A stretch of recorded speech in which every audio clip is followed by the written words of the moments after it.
gamay nga background kung unsa ang muscular system or how does muscular system works. Sige, I want ka ng someone. Okay? John Paul, please.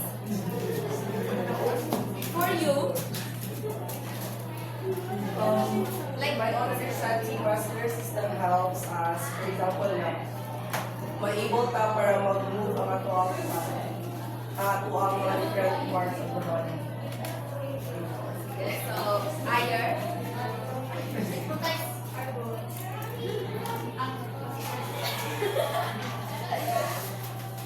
Sige, so aray yung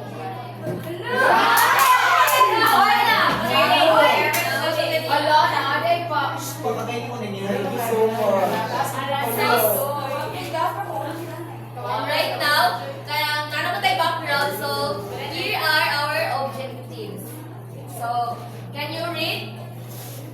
Ay, okay, everyone na lang. Describe the connective tissues of skeletal system.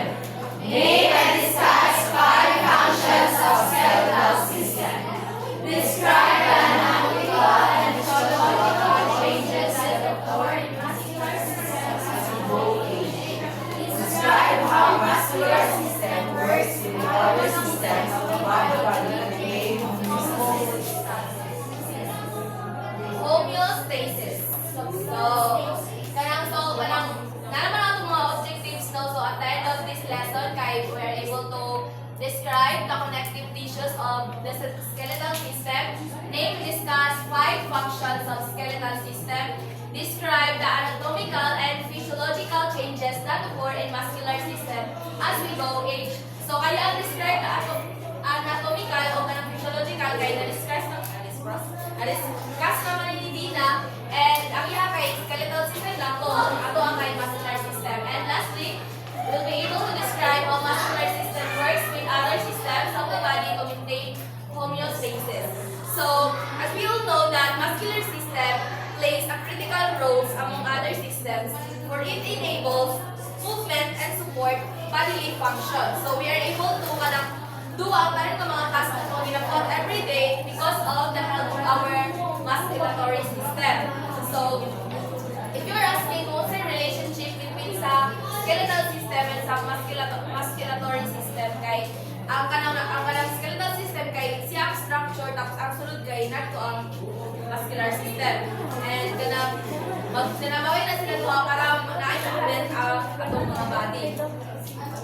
And as per the first sa atong objectives kay Ara. The 3 types of connective tissues of skeletal muscles. First is the epimesoome, perimesoome, and lastly is the endomesoome. And first kaya ko sang what is epimesoome? And unsay mga functions sa epimesoome? And diri we have here our kanaang diagram chart. Itong picture, itong illustration sa skeletal muscle. And kani ang mga part, kani ang layer kay this is kuan kanang mo ni siya ang muscle sa diri sa kabot nato diri. And if ihiwan nato ang muscle nato diri ay ngani sa sulod niya. Kani ang part or kani ang part diri kay mo ni atong epimesoome o dalam sa kaning sa sulod kay supposed to be kay ngani na siya gitsura. Since dili maka-afford og bilog na drawing ang inyong classmates, so ingani ra ka available today. Ingani siya. So mo na siya ang epimesoome tapos ang sulod kaning blue diri kaning sa sulod niya kuan ang tawag ana kay perimesoome, and ang katong sa sulod ko dito sa blue kay ang endomesoome. So mo na siya by layer na siya sa pagsulod sa kanaa. And epimesoome, the outermost layer that surrounds the entire muscle.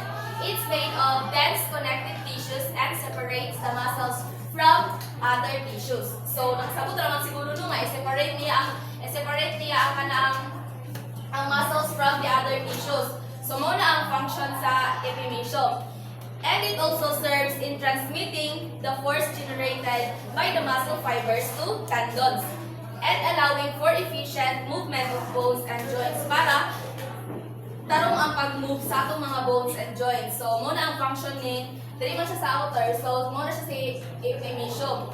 And, in muscle separation, it distinguishes one muscle from another, allowing them to move independently. So, para dili magsagol-sagol, for example, kay kung wala na siya diri, so dili siya kayo siya ingani, may possibility nga magkalibula sila, wala yung proper na structure. So, muna nga, importante si epimysium sa muscles. So, next is a nerve pathway. Provides a route for nerve to enter the muscle. So, mo siya ka ng dalan or pathway. Si epimysium, mag-serve na siya. And next is, ang second is perimysium. The middle layer that surrounds bundles of muscles, fibers called fascicles. It contains blood vessels, nerves, and lymphatics. So, it is responsible for organizing and supporting muscle fibers.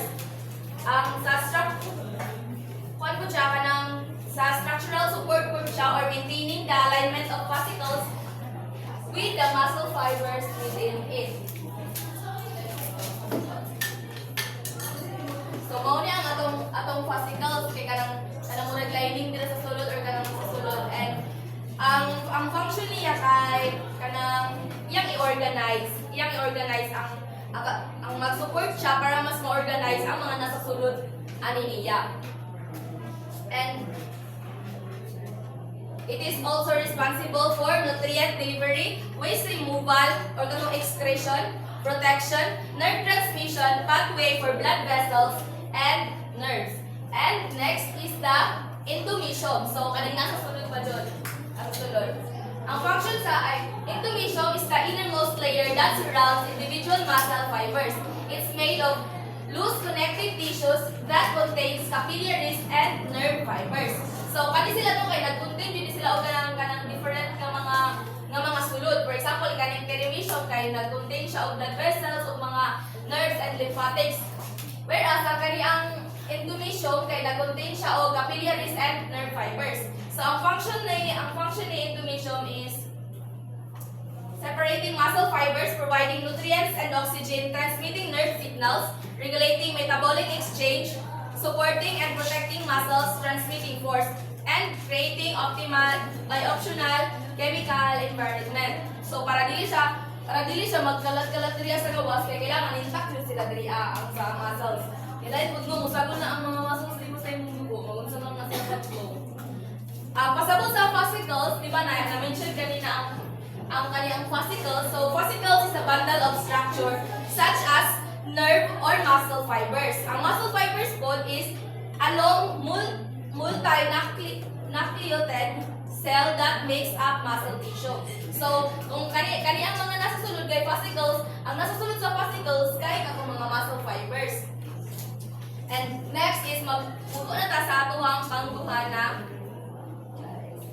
So, ingani ay itsura. So, mo na no ang mga bilayer. So, kani siya kay thigh ni siya. Katong ganina gipakita ay katong sa muscle to niya kana kay sa thigh pud na nga muscle. Ingani ang itsura niya like sa bukog, connected siya sa bukog ay mo ni siya ang mga sa sulod. Ang pinakadako niya, tapos ang sulod niya, kanang isa ka ingana na sa sulod, kani pud ang sulod mo nang kuan. Tapos ang sulod pugid niya mo nang innermost, mo na siyang endomysium, ang pinakasulod.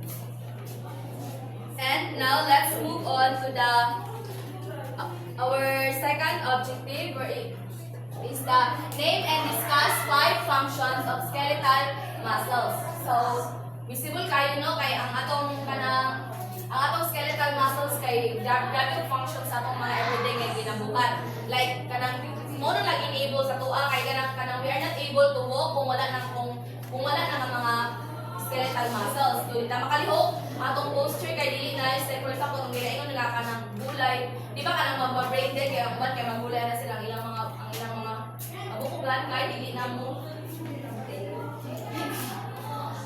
Tapos protection, support, and heat generation. So, diri kay skeletal muscles have many functions, including movement. Skeletal muscles contract to pull on bones and soft tissues, causing movements at joints and facial expression. So, mo na ang nakawan yan, able ta ka ng ang imong smile kay na may uban na may mga sakit tao no nga kanang dili sila unable sila mag-smile or ang sagon sa nila kamalipayon kay dili sila makakatawa and ako na siya sakit ng iyana. And fortunately, and thankfully, may galing kay wala tayo iyana kay makamisi mata. And muna ang function sa atong movement. So kanang uncontract and full of bones and soft tissues like gusto mo lang daw sa smile ni Leslie. Yeah. Muna na makaliw ang imong cheeks pagka tungod guys sa imong mga muscle tissues.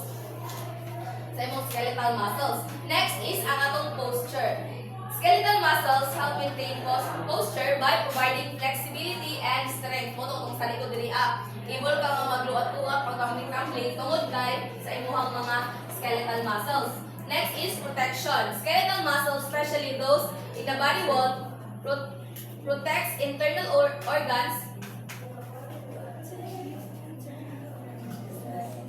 Protects internal organs from external forces. Like for example, kung ang imong heart kay ang bukog sa imong heart kay walay skeletal muscle, so na possibility ka kanang magabuk siya and musulod na dito ang magpagayago na ang sulod sa imong kalawasan, magunsa na lang ka.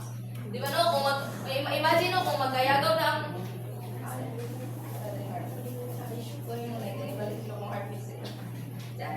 di ba no kanang dili na to ma-imagine kung magayagaw ang atong mga kalawasan. And next is heat generation. Skeletal muscles produce heat as a byproduct of metabolism which helps maintain body temperature. So, karon naman tanong kung sa atong normal na body temperature. 37 degrees. Very good. You're very right. So, and right now, kahit sabta naman guro movement, posture, protection, support, and heat generation. So, katong sa metabolism and kanang para ma-maintain ang kanang kainit sa panglawas. And then, guys, ay! Uy, si Minji na ito nahulog lahi. Next. Sino mas may lalaki? Dili, lisod po si Jabal ang hulog na. Next is, describe the napaminaw ng mga tao kay mag-activity tarulog dagan-dagan. Describe the anatomical and physiological changes that occur in muscular system as we go age. So since na-discuss naman ang katong sa skeletal and karon kay focus na punta sa muscular. Of course, nanong ito mga focus sa lahat. Nakanin mo na itong topic. And ito siya, matong giingon ni Dina. And dapoy ang pagkayo ko ba na ang bagbol ang atong skeletal muscle. So, with advancing age, the skeletal muscles lose strength and mass while the bones lose density and undergo decalcification. Diba? Decalcification, diba? Ang calcification, concept din na? O, diba? Mugahay ang bone. So, kabaliktaran niya, decalcification. So, muhumog siya. Kaya mo kabaliktaran sa calcification and demineralization. Consequently, elderly people often experience a loss of strength, become more prone to falls, fractures, and frailty. Develop a stooping curvative of the spine and the conditions such as sarcopenia, osteoporosis, and osteoarthritis. So, since na-discuss naman ito katong mga osteoporosis and all, as all the body systems, the musculoskeletal system benefits from moderate exercise as keeping active in old age helps to maintain both muscle strength and bone density. Like for example, kana mga tulad na itong mga tigulang na kay active na sila sa Zumba na bayan. So makatabang dyan po na siya sa ilang kuan kay para permitin nila para accurate rin po ng posture sa ilang mga kalawas. Like for example, kay kung mag-exercise sila kay healthy sila. Di ba exercise kay makawalan stress, and ang stress kay makakontribute para magluya-luya sila and all. So, this is the penultimate article in our series in Physiology of Aging. So, age-related changes in skeletal muscles, reduction in protein synthesis, reduction in size and number of muscle fibers, particularly in our lower limbs. So, ang unagin mang luya rin kay atong mga katilan sa mga lula. Kalagin ang unalili, magpidang ilang kamuto kay mga ipon sila mga ang tiyan dyan ang muna nga mga luya. Kaya hindi na makasakang hagdanan or magdurug na. Ang ilang mga tuhod. Una din maluya ang mga tuhod sa pangmatigulang na. Decrease in the number of progenitor progenitor, satellite cells, reduction in muscle growth, reduction in the ability of muscles to repair themselves. So, ang mga muscles kay di na sila maka-repair sa ilang kaugalingon kaya syempre matigulang na ang muscle at di na able ang muscle na i-repair pa katong hindi na nga katong mag-regenerate. Sige na ba to? Magsijabal. Katong mag-regenerate ang muscle ba, siya ang responsible sa pag-regenerate or pag-ayo, pag-fix sa mga issue man ito. And ganang dili na able ang pag natigulang nakakaya mong shutdown siya. Charis! Replacement of active muscle fibers by collagen-rich, non-contractive fibrous tissue. Reduction in the number of motor neurons and katong ang karang nakasulat diri kay kanang yung mga kuan kanang mga nangawala na or as we age kay kanang mga kuan nga mawala na sa buha. And sa kuan na ta pinakalasan nga describe how muscular system works with other system of the body to maintain homeostasis. So, kita yung homeostasis. What is homeostasis? So, homeostasis is the process by which the body maintains stable internal environment even when external conditions change. For example, ang homeostasis ang example niya kay atong body temperature, blood pressure, blood sugar, and the hydration sa atong panglawas. Muna siya ang kanang maintain nga stable ra ang atong lawas. For example, kay kanang init kayo ang palibot, but ang children ka. So, ingana na siya. Next ay the muscular system contributes to homeostasis by generating heat through muscle contractions, which helps regulate body temperature, facilitating movement to respond to environmental changes, supporting blood circulation by contracting skeletal muscles, and aiding in breathing through the diaphragm's contractions, all while working in coordination with the nervous, circulatory, and respiratory system to maintain a stable internal environment. So kung makita niyo ang makita niyo yung classmate nga gisingot na siya kay kanang di ba nakita niyo kay ang gisingot ra siya. Wala ka nakabalo kung unsay nahitabo sa iyang sulod kung unsay feedback sa iyang lawas kung sa kainin. And here are the key points about the muscular system and homeostasis. So kanang mo ni ang mga kanang mga nahitabo sa akong sulod sa akong panglawas. Thermoregulation. When the body temperature drops, the nervous system signals skeletal muscles to contract rapidly through shivering, generating heat to restore the body's temperature. So, di ba, pag natugtang kayo ang panahon kay kanang magkurog-kurog ta, and dili lang yung mga control sa hyper. For example, kay maligo kag kadlaw, kay mag-depend pa ko. So, kadlaw, kung maligo ay pag-gurug-gurug. Gurug ko na ito. Kanang nevi parang nagamit na tugnaw, and it's the feedback mechanism of my body. Kaya ni-drop ang temperature sa akong lawas. Mao na nga, ang respond sa akong lawas is kanang iyang isubuo ng skeletal muscle na mag-contract. Mao to nga, makapos og shivering para makaproduce init ang imong lawas and mabalik siya sa iyang normal na state or sa normal na temperature ng imong lawas. So, nakasabot ra? Yes. Next is the blood circulation. Skeletal muscle contractions help push blood through veins, aiding in the circulatory system's delivery of oxygen and nutrients to the tissues. So, kanang skeletal muscles, kay kanang pag-contract niya, kay able siya ng kanang makatravel ng mga veins ba, like for example, kay wala pwede big bomba dira sa ilalong sa imong kalawasan para moandar ang mga ugat. So, naay po itabang sa skeletal muscle para kanang maka-push through ang blood sa imong veins para mabuhat sa kuan yung trabaho na mag-distribute og mga everything sa imong kalawasan, nutrients ba or oxygenated or deoxygenated blood. So, next is the posture and balance. Muscle contractions maintain posture and balance by adjusting body position based on sensory input from the nervous system. So, ano sa posture and balance kay kanang for example kay kanang matungtong ka syempre mo respond jud ang imong lawas na di ba? Nag-respond lagi mo lang, for example, kay ka na ano ko sa medyo may kampulan? Skill, get it. So, how other systems interact with the muscular system for homeostasis? So, muna ang mga other systems na nakipag-interact sa muscular system para ma-maintain ang homeostasis. First, as ang nervous system sends signals to muscles to initiate contractions, regulating movement, and responding to environmental stimuli. So, ang nervous system, kabalo naman mo, di ba? Ang nervous system is responsible siya for ganang, example, yung mga bacteria o yung mga viruses na musulod sa imong lawas or sa imong system and they fight sa imong mga antibodies. And mao na siya ang mag-send og signal is katong mga muscle day ang responsible ana. Katong mga muscles mo mag-initiate og contractions para makakuan siya, maka-flow ang kuan. For example, kay ang imong sensory nerve sa imong mata kay kailangan mo siya og muscle para naa siya ikuan ba tingko siya yang mato sa imong utok para masignalan yung utok na yan na siya. Endocrine system. Hormones like adrenaline can influence o unsa man ang adrenaline?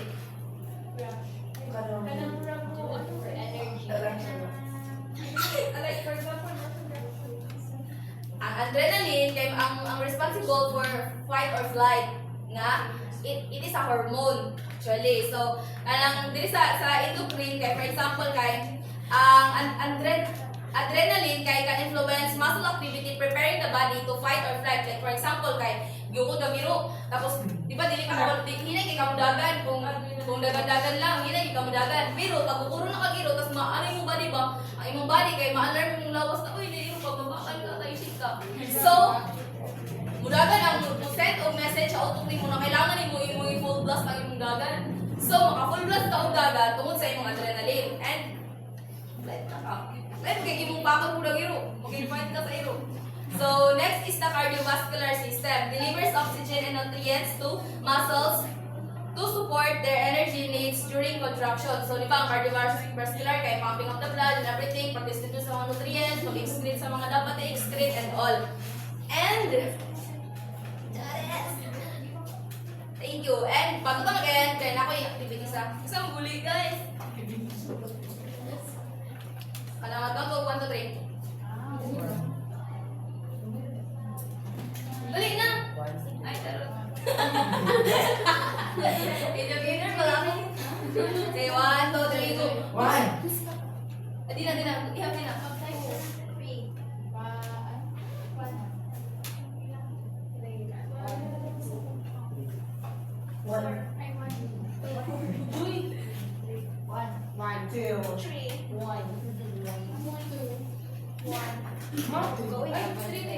Ako 1. Sige, 1, 2, and 3.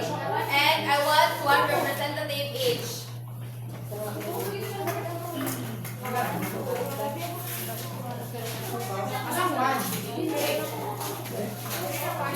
One, 2, and 3 sa likod. Saan mo ang pangalawang pangkat? Hindi ka, Joy. Group 1 kami Blair. Dalawang pangkat ka ba? And I want 1 representative para sa each na group para magbulot. Kung saan inyong grade sa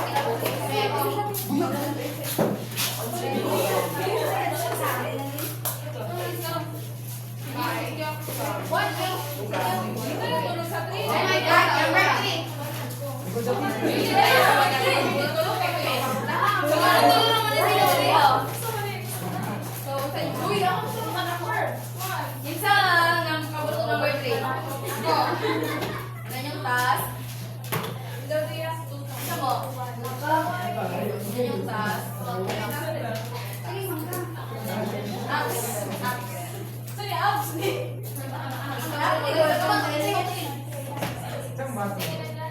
Namun ay nakasunod dira no. Naman siguro nagabalo siguro mo tayo pumasok sa what hours. Hello, Jay, paligatag. Bakit ako yung normal ni helps? Joke ko siya. Ay, sumat ko. Sama na.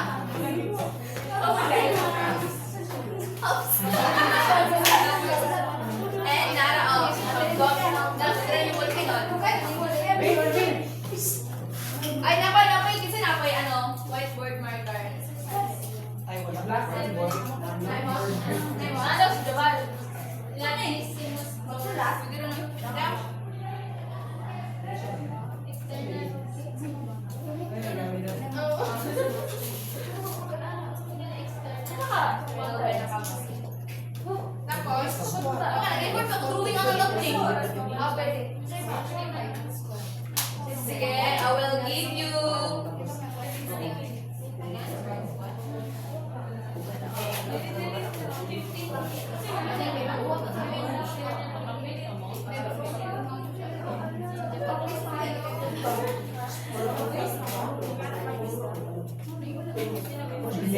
And pag mahumana mo kay I want isa ka representative na mag-present sa ilahang output. Explain ninyo kung saan yung output.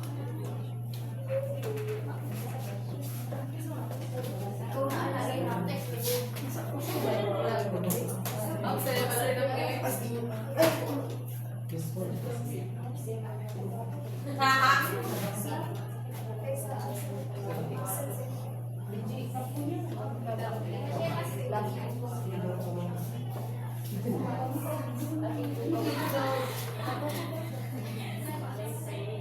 Perfect. 4 minutes left. Ang isa ka representative kay i-action ako. Sa ay swap na mo. Sa ako sa tira. Exercises related to muscles or exercise that can maintain your muscular system in good condition right within the paper provided. So wala ka nag-indicate nga. Karon pa lang mo nag-indicate. Or just follow the direction written on the paper. Isa lang right. Ako, pag na-follow yung direction, order. Assessment. Uy, teacher ba siya? Leader ba ako ng Yes, talaga. Sige, go. Kasi, ano ni. Ano ba? Bakit naman silver ka ba? Bukod, sabihin din ka lang may example. Sige, manang all. Sige, let's start with group 2. Sige, ay, group 1. Kami manang group 2. Group 2, sige. Wala sila naman. Wala, green lang yun. Ay, Catherine, Monday. Ako kayo. I present. Sige.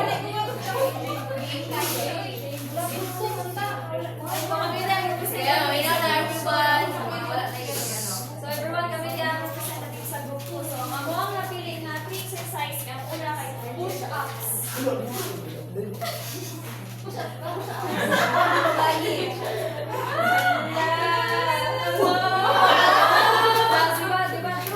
nabilang na itong muscle based on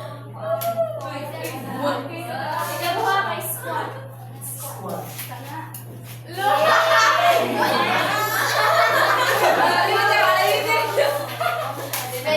Ay, katulong kay sit-ups. Sige, Basta ako magandaan na siya. Oh, makaganda siya. Abs na to. Abs reveal daw. Sige, next na ang group 1.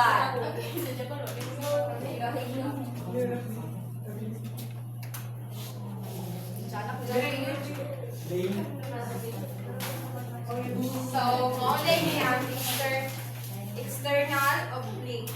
So, ang one natin niya, ang function is maintaining posture. So, to maintain good posture by stabilizing the abdominal wall. So, supporting breathing. Assist in expanding the chest cavity during inhalation and protecting internal organs. Provides protection to the internal organs by compressing the abdominal content.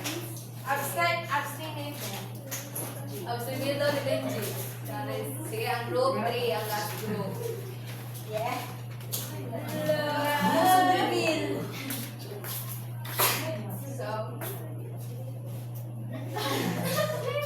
So we are tasked to give the definition of muscular system and cite two examples of muscles. So muscular system. Muscular system is a complex network of muscles that work together to provide movement, support, and stability in the body. For examples, biceps. Asang biceps? Wow, lalaki! I'm master ka niya. Umiitig na pa nga. Thank you. So, round of